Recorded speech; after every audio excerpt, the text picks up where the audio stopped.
What's up guys, Just Messi here, welcome to a brand new video and welcome to top 10 transfers of the week, week number 4, and some fairly big ones this week. So before we get any further guys, as always, if you can smash 1,500 likes, that'd be absolutely awesome. If you're new to my channel, click the subscribe button for daily FIFA content, and in the comments below, let me know you think it's been the best transfer of the window so far. And if you missed today's first video, let me down below in that description box guys. You know the schedule, 8 am is transfers, and after 9 PM is the second video of the day. And also, top 10 transfers of the week will now be moved from Fridays to Saturdays. And the reason for that is now I can essentially get ahead with videos for the weekend and not be rushed with time. So now we start with number 10 finally. Now it's going to be Ganso making the switch to Sevilla. So Ganso, 6 foot tall, medium low work rates, left footed, 3-star weak foot, 4-star skill. He used to be a 5-star skiller back in the day with much more pace. Now just 48 pace, even though he's only 26 years old. And finally, like I said, made the switch from Sao Paulo to go to Sevilla. Last season he played 18 games, just 1,422 minutes, but that's actually the current season in Brazil because I think their schedule works a little bit different to ours in Europe. He scored 3 goals, got 5 assists in the 18 matches, and the fee was £8.08 million.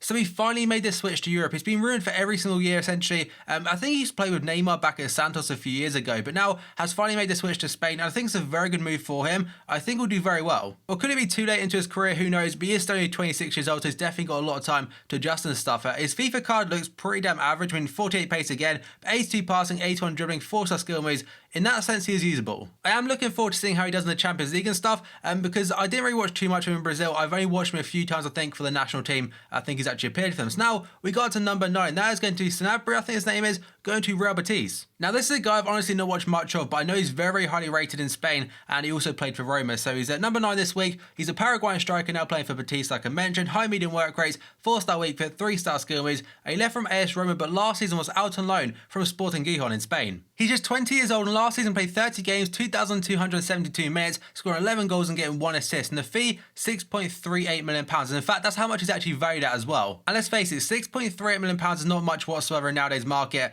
And a player of a lot of potential, just 20 years old, and obviously he was playing for Roma before, although I don't think he actually featured for them. So that's a good fee for them and fair play to him. I'm pretty sure Spurs were actually linked to him before they signed Vincent Janssen. So he could be a player that in like a year or two could go for a lot more than 6 mil. So personally, I don't really watch Sporting Gijon matches or now potentially Real Betis. So if he does play against like Barcelona or Real Madrid, I'll definitely look out for him and see how well he does. Now we're going to number 8 this week, and that's going to be Negredo going to Middlesbrough. So this guy at Man City and potentially other clubs is nicknamed as the Beast, and there's a reason for this. He's 6'1", medium work rates, left foot, 3-star skill moves, 3-star weak foot. But the fact he's such a brute on the ball, and back in the day, like at the start of his time at City, he was scoring a lot of goals. He was also scoring a lot of goals for Sevilla the season before that, and at Valencia last season didn't do too fantastic. He did get 12 goals, but just 5 goals in the league. And 40 games, 2,160 minutes, shows kind of how much he was substituted and stuff. He also got 3 assists, but it's a loan deal for him, and currently valued at £6.38 million.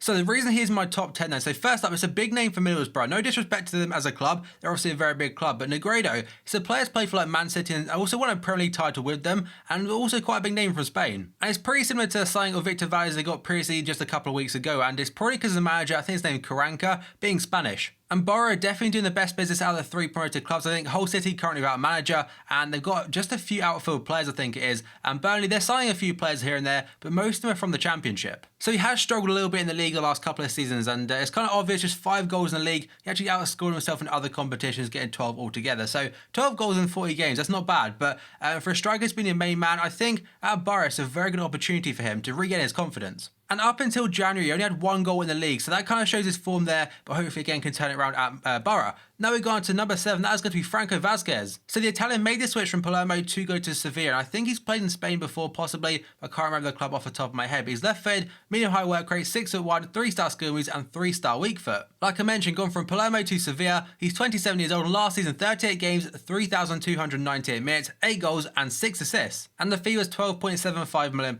So on FIFA, he's actually not too bad of a card. I think I've used his hero card possibly, and it wasn't the worst card to be honest. So Vazquez, I imagine, could potentially get an upgrade next year. I'm not too sure. So don't think I've ever watched anything of Palermo, to be honest. I've seen like a couple of clips here and there of Dybala when he was there, but other than that, not really seen too much of Vazquez, although I think he did link up very well with Dybala a couple of seasons ago now. I know this guy is very highly rated in Italy, and that's one of the reasons he is in the top 10. He was at one point linked to like the Tottenham, West Brom and Crystal Palace, I believe, for quite a big fee. I think it's 18 million euros, which I think is a little bit more than £12.75 million. And also, not too bad for links on FIFA, being an Italian in the BBVA. Essentially the gold version of what we have in Verdi this year on FIFA 16. Now we've gone to number 6, and that's going to be Halilovic going to Hamburg. Now the little Croatian is born in 1996, he's 5'7", high medium work rate, left-footed, 3-star weak foot, 4-star skill moves. Looks like a decent card to be fair, 77 rated, still just 20 years old, and on FIFA right now, on career mode, the highest potential going. So he was owned by Barcelona, but was out on loan to Sporting Gijon, just like Sabri was. He's gone to Hamburg, like I mentioned, in Germany. He's 20 years old, 37 games last season, 2,390 minutes, 5 goals and 5 assists. And the fee was just €5 million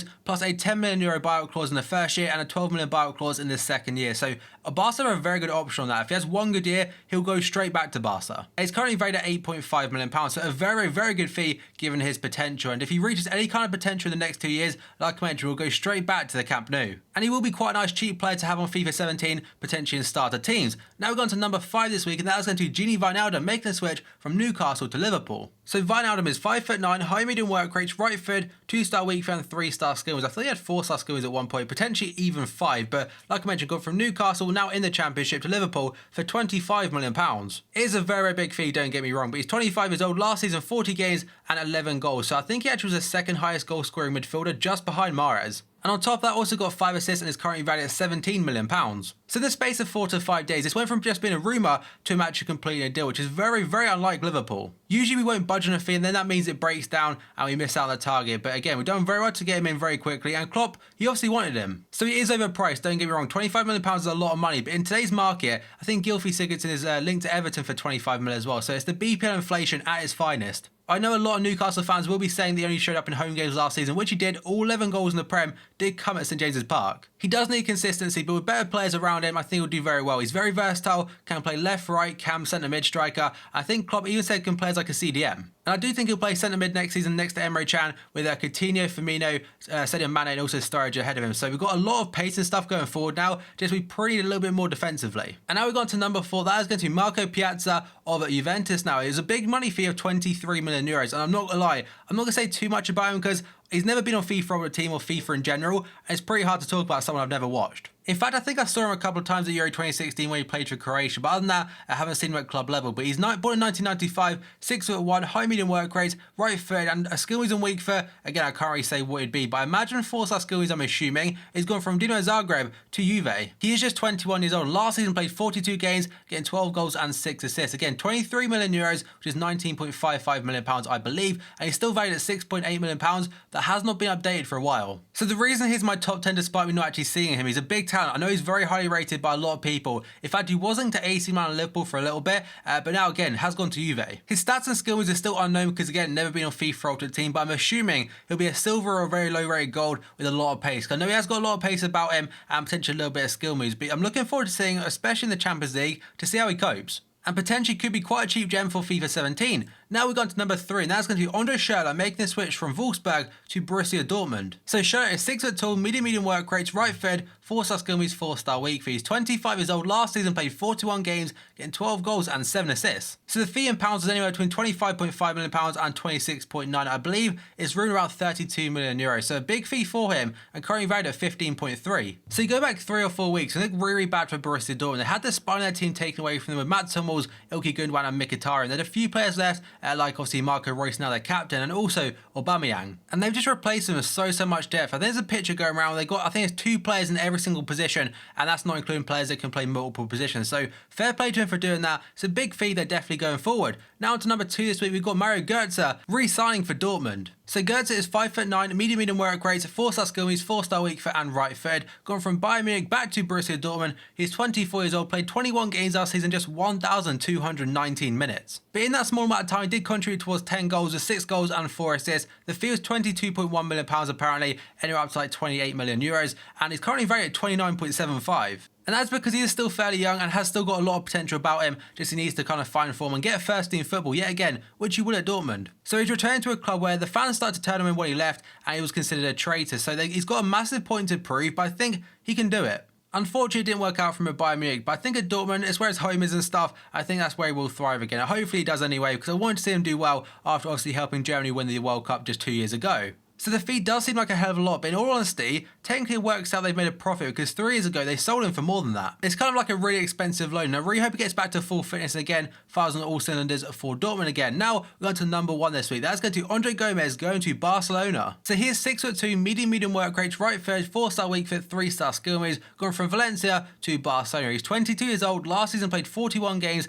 3,044 minutes. In that time, he contributed 4 goals and 7 assists, and the fee is quite a difficult one because there's so many going around, but apparently it's up to 55 million euros. I put 50 million euros there, but a lot of sites now are saying I think it's 30 million euros up front, and then an additional fee of like 25. And Benfica are going to get 25% of this deal. I'm not sure it's the first payment of like 30 million euros or the 55, but either way, they get a lot of money. This one kind of came out of nowhere because a lot of news articles and stuff were saying he's very close, like 30 minutes close to joining Real Madrid. And Barca got their man very late on, so it looks like there's a lot of rumours regarding Rakitic potentially leaving, but I'm not sure if he will or not. He was wanted by so many top European clubs like Juventus, obviously Real Madrid, Man United, Chelsea, and I think Man City as well. And finally, he was also part of the Portuguese national team that won Euro 2016, so that might boost his price up a little bit, but still a very good player, and I'm not sure where he'll start from the beginning, but hopefully works his way into the team. So that is going to be the end of week number 4 of top 10 transfers of the week, guys. So as always, if you enjoyed this video, smash the like button. 1,000 followers likes would be absolutely awesome. If you're to my channel, class the subscribe button for daily FIFA content. In the comments below, let me know what you think has been the best signing of the window so far. And if you missed today's first video, that will down below in that description box, guys. 8 hours transfers, and after 9 PM is the second video of the day. So thank you for watching this video, and I'll see you next time.